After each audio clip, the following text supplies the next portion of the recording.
What's going on, everybody? This is Kaz again. We're doing this is like the 10-day mark of the acid and heat log that I've been keeping up with. Sorry I haven't been able to get a video log out in a couple of days, but just keep forgetting about it, unfortunately. But definitely seeing results, so it's good to hear. But I'm here to update you guys on what's going on.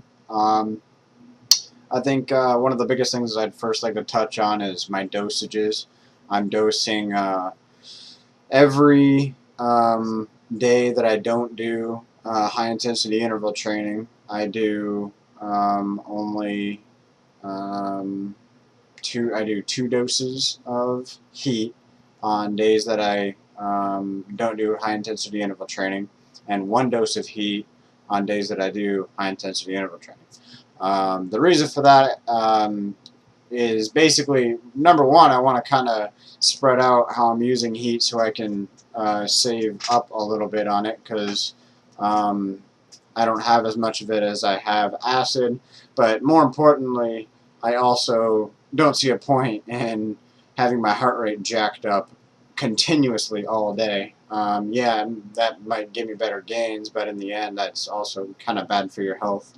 You could take it both ways. Anyway, on the lines of acid, though, the last 10 days, I've been doing 2 tabs twice a day. Oh, by the way, the heat, I'm doing 3 tabs once or twice a day. Basically how they tell you to do it. Anyway, so that's what I've been doing with acid, but Beacon actually just today recommended that I try doing acid 3 times a day. And actually, I was like, you know what? Why not try it 4 times a day? I have more acid of heat, and that's kind of what I want to do, is I kind of want to even it out so that they stop right at the same point. It'll be tricky to do that, but one of the things that I'm going to do, I want to tell you guys and Beacon and everybody, is I'm actually leaving in 8 hours from now. I'm going to be driving out to see family in Nebraska. So I'm not really sure what my training will be out there. It's in the middle of absolutely nowhere, and I don't know if I'm going to be able to get into a gym. If I don't, if I'm not able to get into a gym, period, I'll just do high intensity interval training a lot and just keep deloading and cut that entire time and just try to get down to a really solid low body fat. But it's only going to be about 5 or 6 days that I'm going to be gone. So it's not a big deal. I'm going to be back next Sunday, and then I can just start up whatever I'm going to work out. So anyway, what my schedule is looking like is this next week or so, I'm probably going to end up doing high-intensity interval training all the time, and then just body weight training, like pull-ups. I got a pull-up bar on my door frame, push-ups. I can do, calf raises. I could do, just a bunch of stuff, lunges, all that kind of stuff, just to, keep everything a little loose. And it'll be a deload, but it'll be, I won't be doing nothing. So I won't be getting smaller. I won't atrophy. Otherwise, if I find a gym, I'll do occluded training, or I'll do hypertrophy occluded training, or something of that variation. I just got out of a bench day today, hoping that I might be able to get in the gym this week. So that's up in the air, but I don't want to perseverate on that. But anyway, so that's what's going to happen for the next week or so. And then right after that, I'm probably going to powerlift for a week.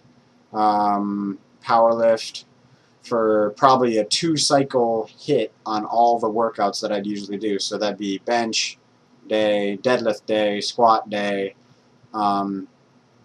bench day, deadlift day, and then I'd probably jump right into hypertrophy and high intensity interval training leading up to when I leave for Maryland, like August 20th or something.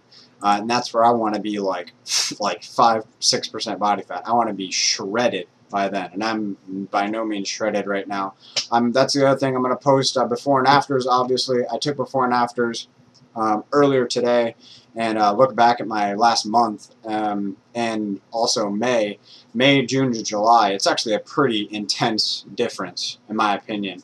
Not only, so I'm the exact same weight, identical same weight, May, June, and July, but I am getting more cut, which tells me I'm putting on muscle and taking off fat, which is like the coolest thing ever for a bodybuilder, you know, powerlifter, stuff like that. It's you never get that, so that's real cool. Gotta thank Magnum Nutraceuticals for that. That's definitely because of heat and acid a little bit. But in terms of what I did this past week, past 10 days, I kind of deloaded a little bit. I did a lot of high-intensity interval training, a lot of PT work, a little bit, you know, it's a deload, so every like second or third day I was also in the gym just hitting it, just trying to get a little pump going, but not enough to get sore, just enough to make sure I didn't atrophy that whole bit.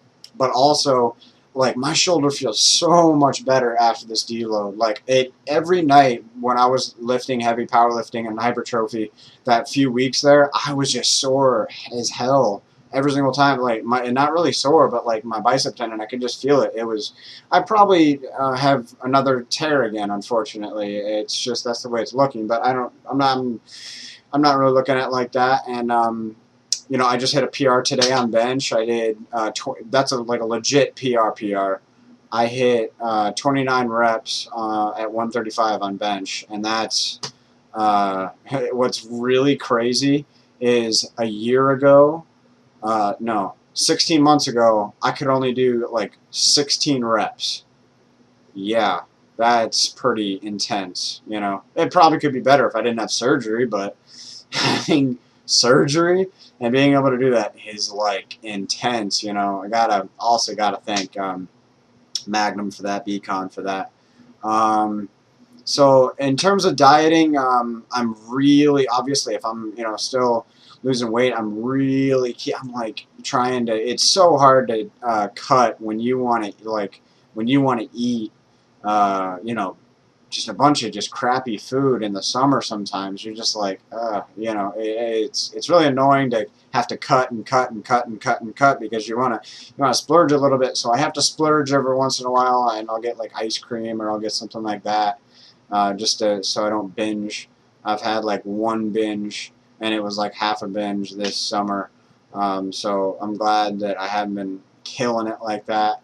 But my thoughts on acid and heat, I can't really tell what acid does, other than I'm getting results through it. You know what I'm saying? So I understand the science behind CLA and that whole bit, but I don't really see like killer. I don't know what it does because there's no difference between acid, heat, and a few of the other things I'm doing. You know what I'm saying? So it's working, but at the same time, how would I know otherwise? But, you know, acid-heat combination, obviously I can say that that's definitely working, you know what I'm saying? Heat, I can, you know what I mean, like I can tell with side effects. Acid, there's no side effects, but heat, side effects-wise, I can definitely tell when I take it. Like if I take 2 doses in a day, my heart rate is always jacked, my metabolism's up because all of a sudden I'll be hungry after like 3 hours of eating like a full meal, like 2,000 calorie meal or something like that, you know, like a big meal of my day or something. I think heat, obviously it's caffeine and a bunch of that stuff, so it's just going to jack you up a little bit. It's like a pre-workout, technically, you know, that's what a lot of people think of it as, but it's got a few other things that definitely help it out. But I'm at 182 right now, and I started out at 186 at the beginning of this, but you could take that 2 different ways. You know, if I was like 177 or 178, that'd be completely different, but I mean, 4 or 5 pounds could be water, your digestive tract, a bunch of other stuff, so I'm not really worried about the numbers. But definitely working because like my lower abs are coming in. My arms are a little bit more striated. I mean, I can't show you, but my arms are a little bit more striated. Legs, like, I'm really waiting for my legs to get striated because I have, like, hockey player legs that are just, like, you know, you got huge adductors, glutes, and all that shit. And you can really tell when you start losing fat because, like, all of a sudden you just see these just, like, a vein come out of nowhere. I got veins in my abs coming out already. So that's really cool. Sorry for the 10-minute video, but I had a lot to cover. I'm also going to probably be able to hit another video hopefully by the 1st of August. That's when I'm going to try and do another one. Give you guys an update on what's going on in terms of acid and heat. But, you know, thanks again to Beacon and Magnum Nutraceuticals. It's been awesome. Can't thank you guys enough. I really would like, actually, in about a month and a half, when I'm going to stop cutting and I'm going to start bulking, I'd really like to try a couple of their test products. So maybe I can work out something with Beacon to do another sponsored log or something, or I'll just buy it and, you know, do a log. I wouldn't really mind because of what they've done for me. But I definitely would like to try like a testosterone booster, a growth hormone booster, or like a NO or something like that. I don't really want to try PWOs anymore. They give me really bad anxiousness and shit, but I'm rambling, so I'll end this, and for anyone that actually made it to this point, thanks for watching, and I'll see you guys in another week.